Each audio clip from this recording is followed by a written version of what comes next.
పల్నాడు జిల్లా గురుజాల నియోజకవర్గం గురుజాల టౌన్లోని ఆర్డీఓ కార్యాలయం ఎదురుగా ఉన్న తెలుగుదేశం పార్టీ కార్యాలయం వద్ద తెలుగుదేశం పార్టీ వ్యవస్థాపకులు స్వర్గీయ అన్న శ్రీ నందమూరి తారక రామారావు గారి 29వ వర్ధంతి సందర్భంగా వారి విగ్రహానికి గురుజాల శాసనసభ్యులు శ్రీ ఏరపతినేని శ్రీనివాసరావు, జెడ్పీటీసీ జంగా కోటయ్య పూలమాల వేసి ఆ మహనీయునికి ఘనంగా నివాళులర్పించారు. అనంతరం జమ్మిగుంపుల నరసింహారావు గారి జ్ఞాపకార్థం గురుజాల మండల కన్వీనర్ జమ్మిగుంపుల లక్ష్మీనారాయణ ఆధ్వర్యంలో ఉచిత సంజీవని ఆరోగ్య రథాలను గురుజాల శాసనసభ్యులు శ్రీ ఏరపతినేని శ్రీనివాసరావు ప్రారంభించి చిరు వ్యాపారులకు తోపుడు బండ్లు పంపిణీ చేయడం జరిగింది. అనంతరం స్వర్గీయ ఎన్టీ రామారావు జ్ఞాపకార్థం అన్నదాన కార్యక్రమం నిర్వహించారు. ఈ కార్యక్రమంలో గురుజాల టౌన్ అధ్యక్షులు అడప శ్రీనివాసరావు, ఎన్ బొల్లయ్య, పోటు నాగేశ్వరరావు, కత్తి ప్రసంగి, జనసేన పార్టీ సమన్వయకర్త కటకం అంకారావు, ఉబుడి నరసింహారావు, చాగంటి శ్రీను మరియు మండలంలోని రాష్ట్ర పార్లమెంట్ నియోజకవర్గ మండల గ్రామ వార్డు వివిధ స్థాయిలో ఉన్న కూటమి నాయకులు, కార్యకర్తలు, మహిళలు, యువకులు, అభిమానులు పాల్గొన్నారు.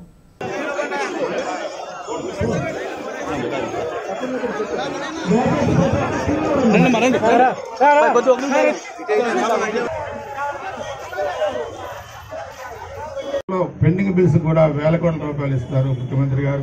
ఈ డబ్బులని ఎలా తెస్తారో అర్థం కావట్లేదు.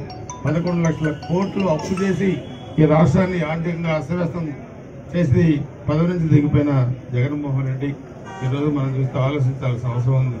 మళ్ళీ నీతులు మాట్లాడుతున్నారు ఈ కడప ఎమ్మెల్యే. అందుకని పులివెందుల ఎమ్మెల్యే ఇదంతా పులివెందుల ఎమ్మెల్యే లాగానే ఉంచాలి. ఇంకా భవిష్యత్తులో ఎప్పుడు కూడా ముఖ్యమంత్రి కాకుండా చూడాల్సిన అవసరం మనందరి మీద ఉంది. అరాజక ప్రభుత్వాన్ని ఇంటికి పంపేయడమే కాకుండా అభివృద్ధి పథకాలను కూడా ముందుకి తీసుకెళ్లాలి.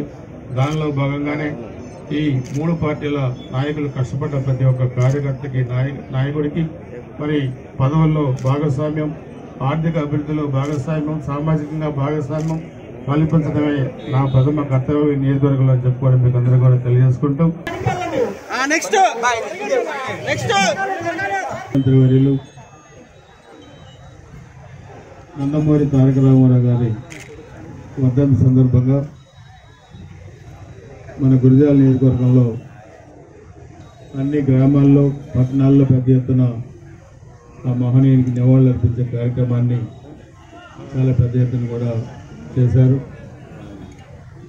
తెలుగుదేశం పార్టీ ఆవిర్భావం ఒక చారిత్రాత్మక ఘట్టం.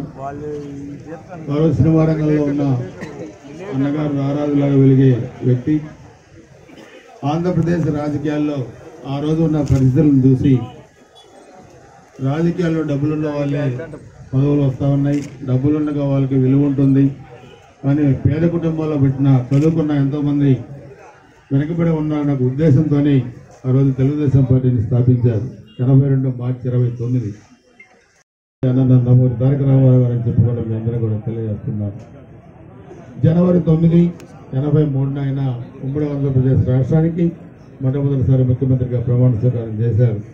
84లో మరి ఆ రోజు చాలా ఇబ్బందికర పరిస్థితులు వచ్చినప్పటికీ మళ్ళా రాజకీయాల్లో నిలదొక్కుని మళ్ళా 85లో అధికారంలోకి వచ్చారు. 94లో మీరు చూస్తే అది ఒక చారిత్రాత్మకమైన ఎన్నిక.